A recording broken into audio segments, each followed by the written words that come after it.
Hi, everyone.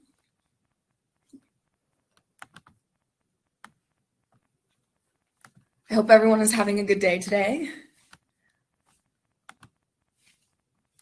So welcome. This webinar is being created and presented by SoftArt. So my name is Maja Popristic, and I am an ERP consultant for SoftArt. And I'm joined today with my colleague, Siddhant Karla, who is the Director of Marketing and Research. SoftArt is an ERP and database specialist company starting in the US in 2003.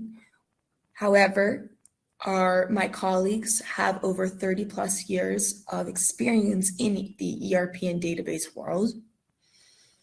We specialize in selection, implementation, consulting, migrations, and 24/7 support as we have multiple international locations. In the beginning, we focused on large ERP software conglomerates. However, these past 18 years as technology has developed, we have become a truly vendor agnostic company, here to assist businesses in selecting the best fitting software for them. So today I will be focusing on an ERP overview, discussing how and why it benefits businesses, as well as some of the different ERP softwares in the world today. Then I will hand it over to my colleague Sinan, who will be going over NetSuite versus Microsoft Dynamics 365. And then within that, going between the editions of Starter versus Enterprise for these two. Finally, we will discuss how to make the decision of which ERP software is the best fit for your company. So what is an ERP software? ERP stands for Enterprise Resource Planning. It's a system that helps automate, manage, and maintain repetitive business processes in all the sectors of your company, meaning it does payroll, human resource management, customer relationship management, all different avenues of your business. It manages the data of your business, doing essentially your tedious work for you. One of the major reasons that companies move to ERP softwares is because of high-level pain points, which I have listed here. The first being outgrowing existing software. No company is going to start with an enterprise-level ERP software. More likely, you will start with a couple of third-party applications that are much smaller, such as, let's say, QuickBooks. QuickBooks is a fantastic beginning software. However, it's like a stepping stone. It doesn't extend past accounting and therefore is not all-encompassing and can only help your company to a certain level. So once it starts exponentially growing, quick software such as QuickBooks will become more of a hindrance than a help. After this, we have inaccuracy and disorganization, which, although all of these pain points to an extent go hand in hand, inaccuracy and disorganization really feed into one another. One of the reasons is currently without an ERP software, your business is having a lot of manual paper processes. And by using so many manual processes, there is a much higher chance for human error through input and through looking over the information afterwards. An example would be, let's say, in your inventory management, you placed in that you have 10 of one product. The sales team, even though that you actually have 5 of that product, your sales team might commit these extra goods to a customer not knowing that you don't actually have the stock. Once issues like this arise, you lose customer faith. And once you lose customer faith, everything starts falling apart as well. This also goes in line with disorganization, adding into disorganization. Another high pain point within which is disorganization, is the fact that there's a lack of one central database. You don't have this one-stop shop that gives you all of your information. So you have to parse through all of these different applications to find the information you need, which leads us to inefficiency. Adding on to this usage of multiple applications, how many applications are you using on a day-to-day basis when comparing data from different sections of your business. This amount of wasted time could be used towards developing your business rather than having to manage the day-to-day. All of these pain points go into one another. They add on to each other, or if one develops, the rest will shortly follow. Your software is supposed to work for you, not the other way around, which these pain points cause. So the benefits of an ERP software are obviously solving the pain points, but the benefits, the features that solve these pain points are not simply to solve them, but to add to the business as a whole. The first being through the fact that ERP softwares utilize a truly integrated system. That doesn't mean that there aren't other multiple applications. It rather means that all of the applications being utilized all speak to one another. They're not on top of that, you are able to have this comprehensive visual database or dashboard of your business comings and goings, giving you the capability to make these true decisions as a business owner. This truly integrated system also has automated monitoring. This means that there's monitoring happening 24/7 across all of these applications at once, meaning that at all times, all of your information is being thoroughly checked and you do not need to contribute extra resources towards this monitoring. It also has real-time reporting. This real-time reporting gives you the most up-to-date information you need to make your company decisions. These reports are also customizable, allowing for different businesses to concentrate on what they truly need. This reporting and monitoring goes hand in hand as the reporting utilizes the information found through monitoring.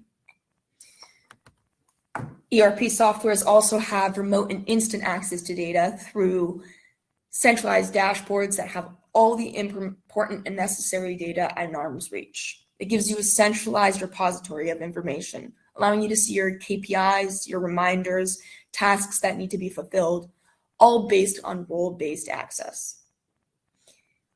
There is a lower total cost of ownership when going with ERP softwares. The original price tag on ERP software is incredibly daunting. However, it is more cost efficient in the long run.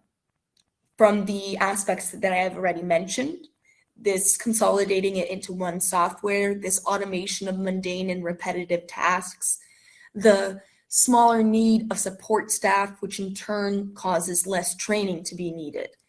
All of these aspects on top of others maximize the efficiency as well as lowering the total cost of ownership.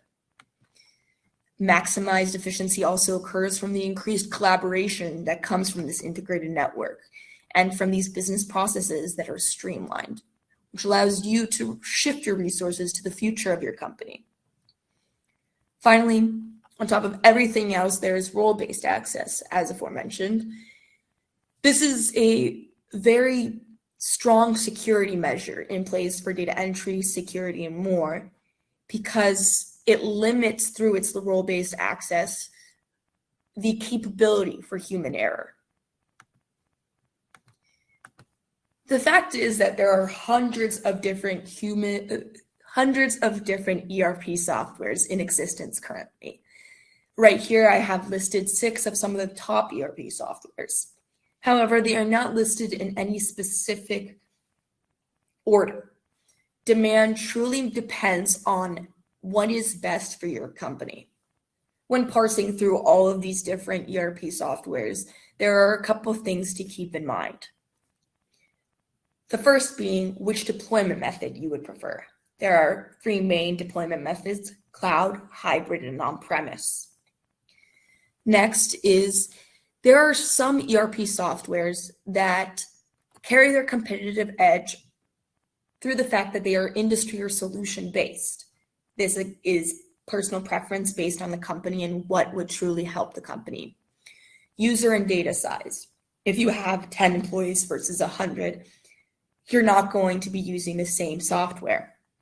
This will also be looked at through the starter versus enterprise lens. Which edition of the software would be most compatible with your business?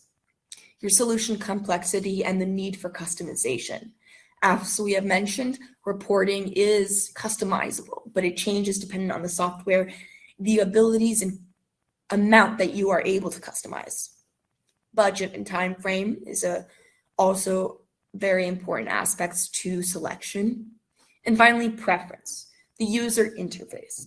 This may not seem like a huge aspect, but if you're taking a business that doesn't have individuals that are technically savvy, those with no coding experience or background, they're going to want an user interface that is much more user-friendly, customizable for regular individuals.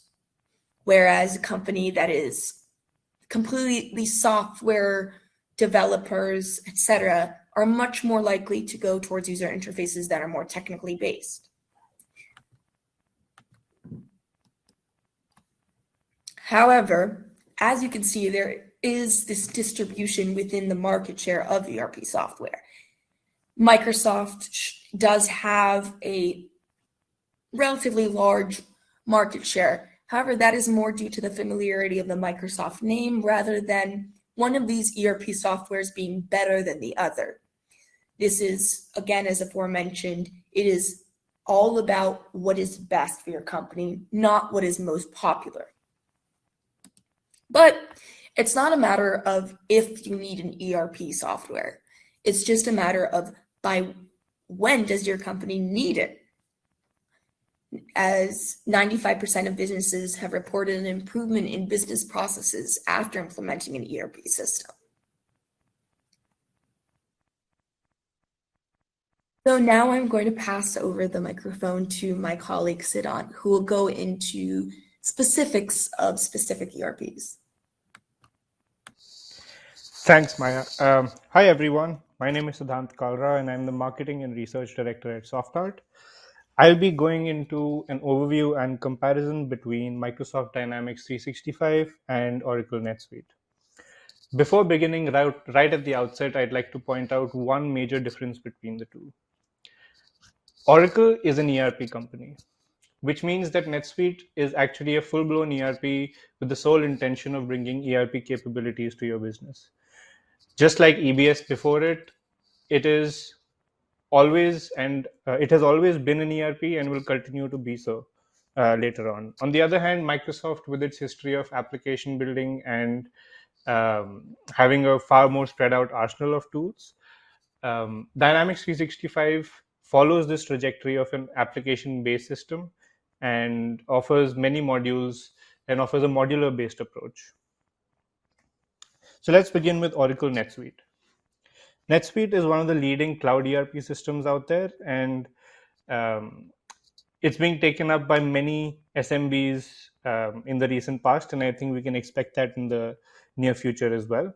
It's a 100% cloud-based ERP system, and it's well known for its robust financial management system. So it should come as no surprise that a lot of people upgrading from software like QuickBooks opt to go for Oracle NetSuite. NetSuite does not have any native third-party integrations, but with Suite Cloud and Suite Talk and Suite Script, you're able to integrate with pretty much most third-party solutions, and they work seamlessly. NetSuite offers scalability through a set of standard features, additional features can be added later on.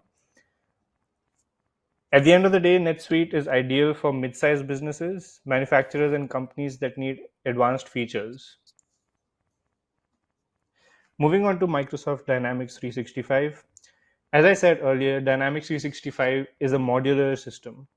It is entirely dependent on the kind of system that you build out of your priorities. And that is why it is extremely important to plan wisely and strategize efficiently. One of the biggest advantages of D365 is that it has access to all Microsoft applications. So if your system already runs on a Microsoft ecosystem, it will blend seamlessly. D365 does offer offerings which have fast implementation times compared to other ERP systems like NetSuite. At the same time, when you're looking at a full-blown ERP offering like FNO, for example, the implementations are comparable to any other ERP. As I said earlier, it's a modular solution with powerful modules. It is based on a build as you go approach, which means you need to pick out exactly which modules you want in your system. You need to pick out how many users will be on those modules and build a custom made solution for your company. This can be a double edged sword, as it can mean that your costs start piling up, or if done well, it can mean that you're actually very cost efficient. It has both cloud and on-prem deployment modes, even though very often we actually see that most businesses tend to go for the cloud version. Dynamics 365 has offerings for which are ideal for small businesses and startups like Business Central. On the other hand, they also offer full ERP systems like FNO, or financials and operations, which serve mid and above sized businesses. So let's get into the pros and cons of both. NetSuite, as I said earlier, one of the biggest pros is its financial management system. It's well renowned in the market for its strong financials, and many companies opt for it. It is also integration friendly. Once you get a hang of how to do these integrations, you can pretty much run any sort of infrastructure on NetSuite. It's also customization friendly. One of the biggest features that NetSuite allows you to do is to actually be able to configure your workflows without much technical knowledge. So it is based on a click, not code approach, which allows you to, which does not necessitate having an IT person at hand to be able to configure your workflows. In terms of cons, one big con for NetSuite is that it can be a big financial commitment upfront. It does require an upfront fees, which can be substantial. However, as we continue to see in most of our clients' cases, this investment turns out to be quite wise as more and more time goes on, and it allows you to actually build a strong system which you don't need to change or make significant upgrades to over time. Implementation times can also be a challenge, as full on implementations of NetSuite can take months. However, like I said again, it can be extremely wise to go through with that painstaking period, because it allows you to build a system which will last you years, if not decades. NetSuite is only cloud based, so deployment options are a little bit of a you are kind of limited in the deployment options you have at hand. You are only able to do cloud implementations and not on prem or hybrid.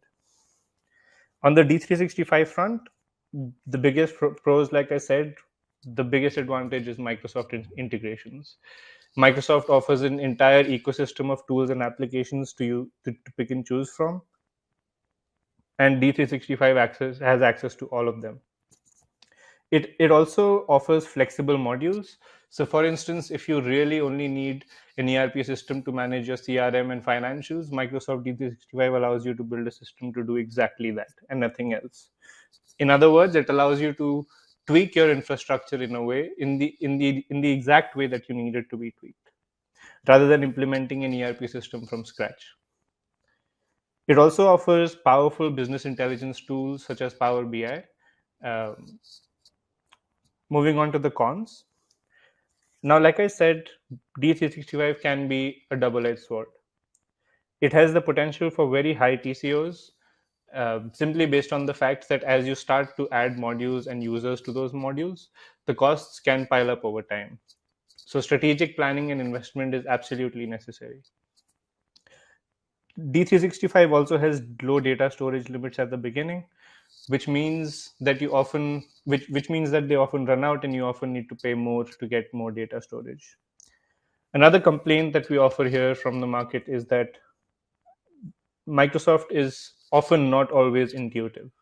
The reason for this is that you need a tech person handy to be able to configure workflows, and once you do configure those workflows, it's not always easy to change them again. Right. So let's do a head-to-head comparison between the two. In terms of cloud capabilities, both solutions offer cloud deployments. However, NetSuite does not have any on-prem options or hybrid options. D365 can be implemented on-prem. In terms of integrations, NetSuite offers third-party integrations through SuiteTalk or SuiteScript, which is a bit of a learning curve, but it becomes really easy as you go on. Dynamics, on the other hand, has Microsoft native tools to do integrations, but in many cases requires middleware to be able to do them. In terms of architecture, NetSuite is built on a multi-tenant architecture, while Dynamics is built on a single tenant architecture. What this essentially means is that in single tenant architecture, you have one instance of the software per customer or per tenant, in other words. In multi tenant architecture, the same instance of the software is actually used by all tenants. In terms of dashboards and reporting, NetSuite actually comes with an extensive set of dashboards, which are often customizable, and pre built reports for different roles and functions. In other words, it actually makes it very easy to just rely on your default dashboard to overview your business and or overview your role. Dynamics, on the other hand, has some pre-built reports, but it relies far more on customers building their own reports or KPIs themselves. In terms of personalization, NetSuite relies on a clicks not code philosophy, which allows non-technical users to configure workflows, reports, etc. This makes it very easy to constantly be able to tweak your workflows in the day to day and not have to rely on massive overhauls every time. The same can't be said for Dynamics, as it requires more coding capabilities and knowledge, and it is less point and click. However, Dynamics makes up for this by being customizable ad infinitum. In terms of pricing, NetSuite offers a pre configured bundle pricing. What this means is that essentially, for the first upfront price, you get the entire NetSuite system. Whether it's a starter pack or enterprise edition depends on you, but you get that pre-configured bundle, which allows you to start up using an ERP from the first day that it's implemented, and after that you go on a per user per month basis. Dynamics relies on a far more complicated and complex pricing structure. It has modular pricing for most Dynamics applications, which means that each application or module that you add to your system will cost you more, and each user you add that you add to that module will also cost you more. So essentially, you build a basket of modules and applications and users, which ultimately decide your cost per month. However, Dynamics also offers two ERP solutions, Business Central and FNO, which have very similar pricing structures to NetSuite. Finally, on the analytics front, NetSuite offers advanced data analytics and granular reporting by default. So, just your dashboard is pretty much enough to go about your day to day activities, and it offers comprehensive reporting, which also offers data analytics capabilities. In addition, you can also use specialized NetSuite modules to have more advanced data analytics capabilities. The same can be said for Dynamics, where integrations with apps such as Microsoft Power BI allow you to actually do complex data analytics tasks. However, the dashboard is perhaps not as comprehensive as the one that you get with NetSuite. Now, finally, let's look at the different versions that you could get of Dynamics and NetSuite. Of course, both have a wide array of offerings, and the differences between them may be minute or vast depending on exactly what your needs are. On the NetSuite front, we have the NetSuite Starter Edition and the NetSuite Enterprise Edition. The NetSuite Starter Edition is essentially the most commonly used functionalities of NetSuite Enterprise Editions, which are packaged into an out of the box solution for startups and smaller businesses to just start using an ERP from day one.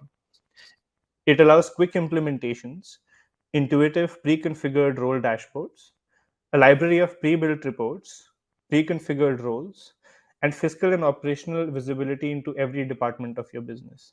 Essentially, what an ERP should get you. Now, access to NetSuite apps and third party integrations are also available in the Starter Edition, and it is ideal for small businesses of around 10 users. The Enterprise Edition has everything that the Starter Edition offers, but in addition, it also has extensive and custom roles and industry specific modules in addition to the basic ERP capabilities of the Starter Edition. However, it does take longer to implement and it is ideal for mid to large size businesses. On the Dynamics front, we have two major ERP offerings. First, we have Dynamics Business Central, which is essentially like Starter Edition of NetSuite. It's a quick out of the box ERP solution which has quick implementations and is user ready in weeks. It has basic ERP capabilities, but it also has inbuilt CRM capabilities, which is something that FNO does not have if you don't add that module to it. It has access to all Microsoft apps, basic roles, and is ideal for small businesses, just like NetSuite Starter Edition. D365 Finance and Operations, or FNO for short, is the more enterprise level ERP offering by Dynamics. Of course, it has longer implementation times, which would go into months or even years for a full-on implementation. But it does allow you to have comprehensive multi-entity ERP capabilities. Essentially, this means that if you have different locations or different segments of your company, different entities rather in your company, FNO allows you to integrate all of that seamlessly, which Business Central does not. In comparison to Business Central, FNO also has stronger HCM, finance, supply chain management, and industry specific features. It also allows for extensive and custom roles through the D365 ecosystem, meaning that you could add on many more modules to FNO and essentially have extremely customized ERP systems in your organization. Finally, FNO is of course ideal for mid to large size businesses, and it has a minimum user count of 20 users. Right. So having compared NetSuite and Dynamics 365, it must be clear by now how minute and nuanced differences and similarities are between them. And these are just two ERP systems. There's actually hundreds out there. Choosing the right ERP for your business is not as simple as using the best one or using the most popular one. It has to consider priorities which are often competing, such as timeframes, budgets, role based access, exactly what kind of pain points your business is dealing with, and exactly what are the objectives of an ERP implementation, both in the short term and in the long run. Deciding, comparing all these priorities and deciding between different ERP systems is exactly what we do here at SoftArt. We've been doing this for about 2 decades now, and we continue to do so every day. If you're interested, click the link below and let's talk.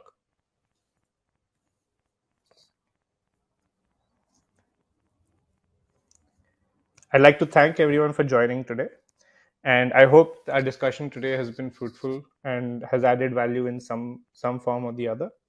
Um, I'd just like to point out, if you guys would like to get in touch and discuss this more, you can contact Sarth Verma at sarth@softart.co or Viren Verma, our IT director, at viren@softart.co. If you have any questions, please don't hesitate to drop them in the public chat and we'll be happy to answer. Thank you.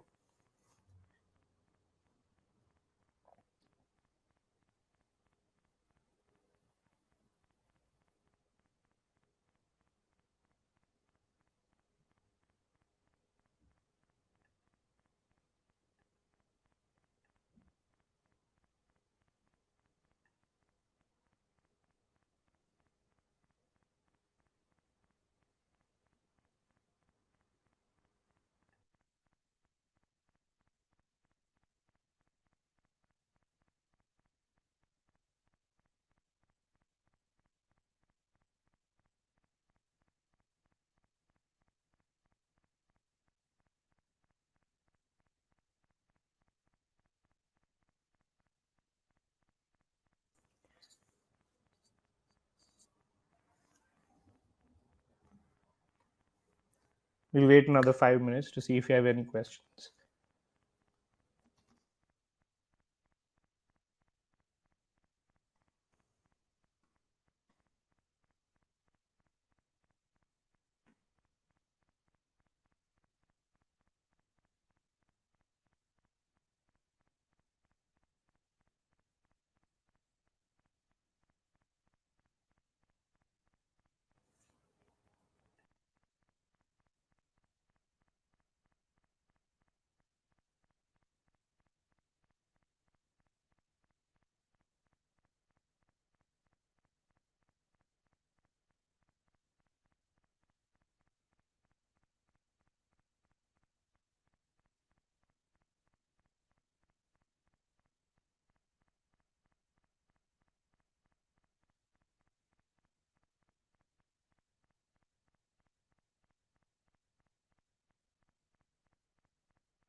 Okay, guys, I think we'll close for now. Maya, do you have any comments? No, I just want to thank everyone for coming and listening. Thank you. All right, it's been a pleasure, guys, and yeah, like I said, don't hesitate to get in touch, and you all have a good day. Bye bye.